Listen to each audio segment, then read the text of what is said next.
All right. Oh god, Caelid, known in Australia as Queensland. Queensland.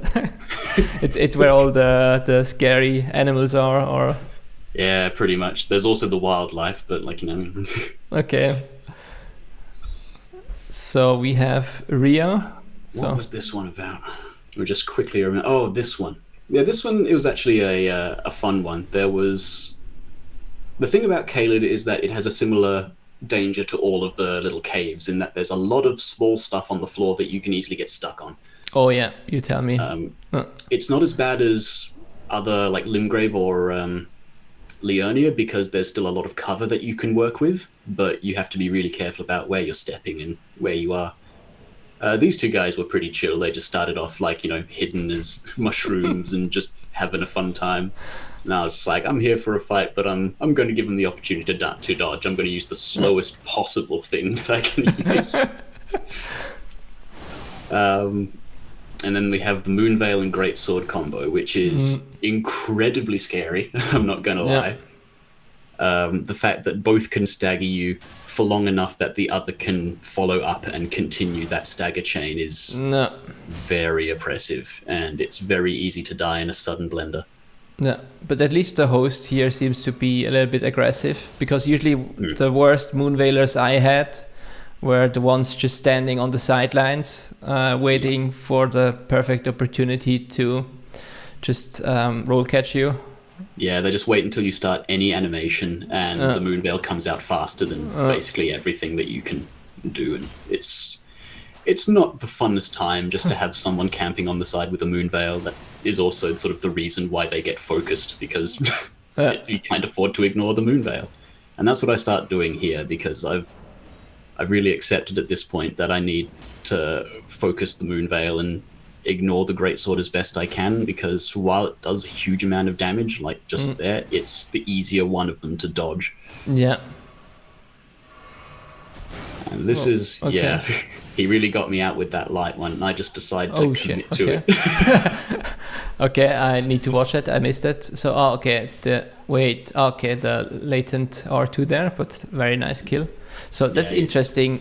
That's an interesting combo. I never tried that. Does it always work? So Flaming Strike into Stagger into charged R2 or half charge? It's not always a true combo, but what often happens is that if you get them in the Flaming Strike and it's towards the first part of the animation, it's not going to combo into the slash anyway. But every time someone gets hit with a Flaming Strike, they know that the other one is coming, and so they roll back.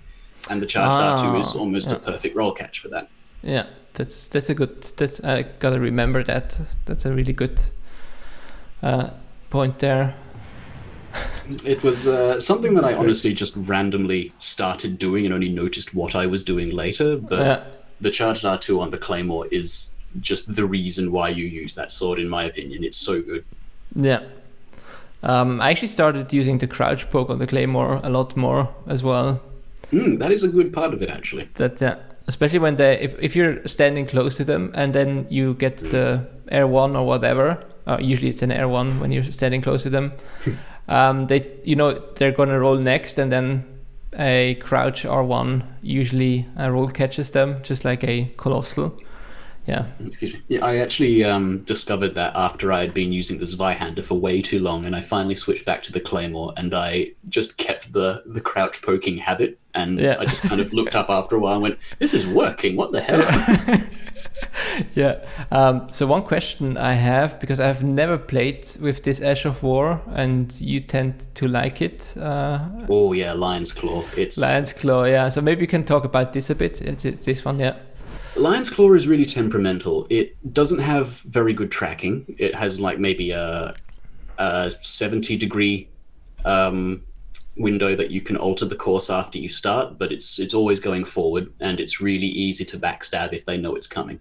There's a couple of my own videos that I've started with just backstabbing a Lion's Claw. It's the easiest thing in the universe. The big advantage of it, though, is that it has near infinite hyper armor. The only thing that can stagger you out of a Lion's Claw is a status proc.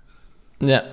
I've seen people actually use the explosive physic, the both crack tiers, and then start a Lion's Claw, and they explode midair, and the animation continues.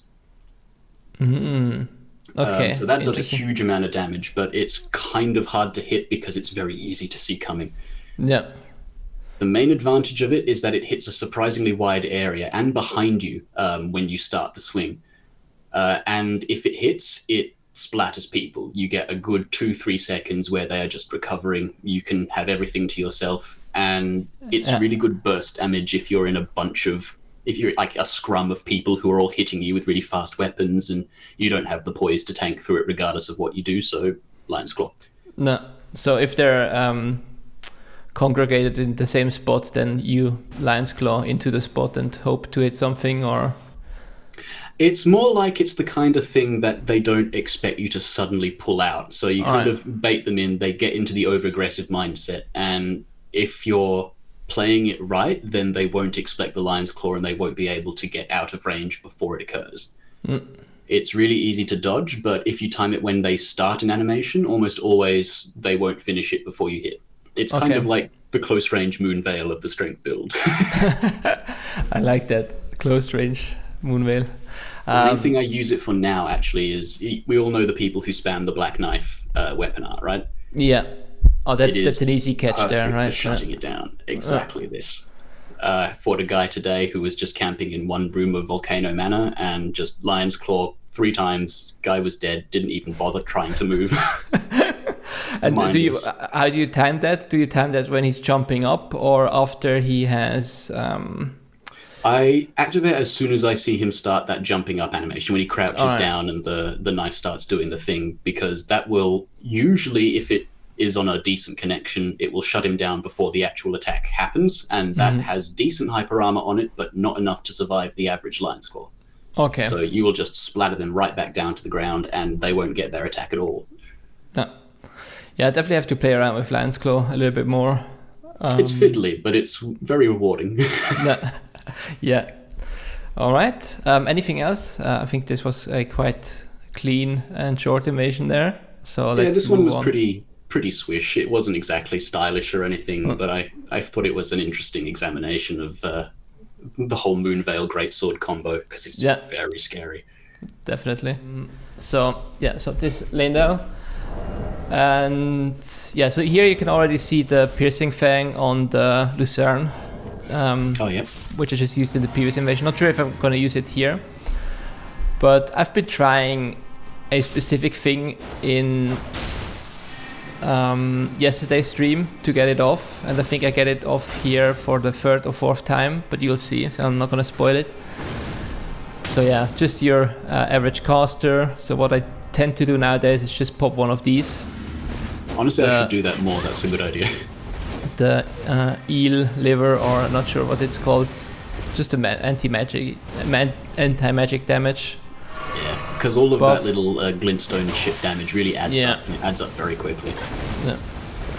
So yeah, I think at one point I just get fed up with all of this, so I don't blame you. Holy crap! So I just go for this, just to play around with it a bit. Because I find it quite... You will see a few instances where it works off quite well. Oh, yeah. So I whiffed the punish there, or like the parry there. But now the fun part. Nice. Now the fun part begins. So, like, host is supplying me with... You love to see it. He just keeps trying it over and over again. Definition of insanity, but to be fair, it does work. Yeah, nice, very very nice. That was the theme of yesterday's stream, just to get that hard swap parry, and host is just like, nope, fuck this shit. It's just completely collapses. Isn't that the actual story of it though? Every single time. Yeah, I had a few good hosts that put up a fight afterwards. But yeah, it tends to be like this usually. They're like, okay, what do I do now? My phantom is gone. You always got to respect a host that decides to finish the battle and doesn't run back to a grace or do anything else. Like, they're committed to it. Yeah, I respect that. And so I guess, really short invasion. But what I found here is really I love this interaction here. like getting to That interrupt specifically was great. the Dragon Breath with the retaliation from the host is just...